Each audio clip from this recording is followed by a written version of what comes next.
Palermo posiada bardzo bogatą i skomplikowaną historię.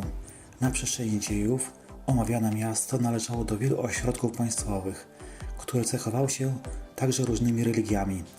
Ta różnorodność miała także wpływ na wygląd miasta, gdzie występują różne style architektoniczne. Historia Palermo sięga VIII wieku przed naszą erą, kiedy to pełniło ono funkcję portu handlowego dla Kartagińczyków, a następnie należało do Greków. W roku 254 przed naszą erą, po I wojnie punickiej, dostało się pod panowanie Rzymian na ponad 600 lat.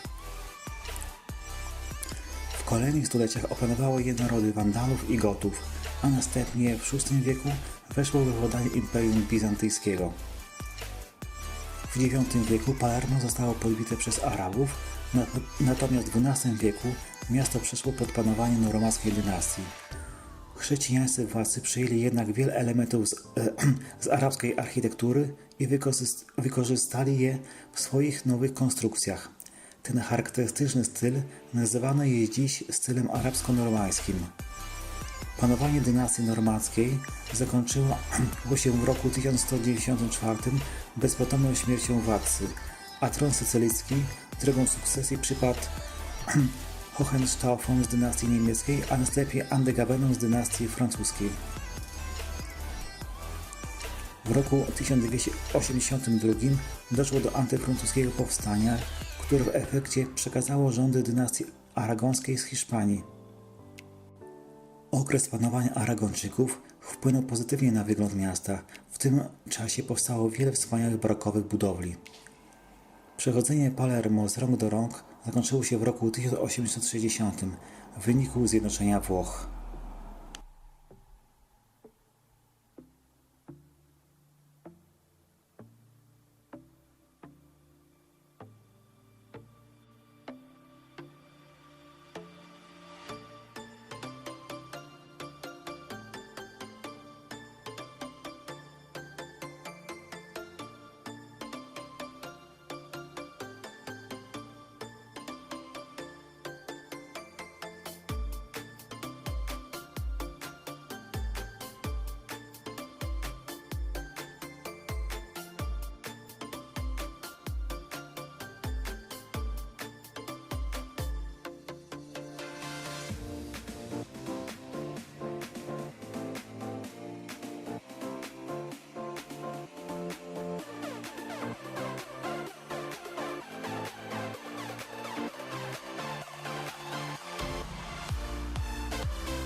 kościele Świętego Zbawiciela często odbywają się śluby.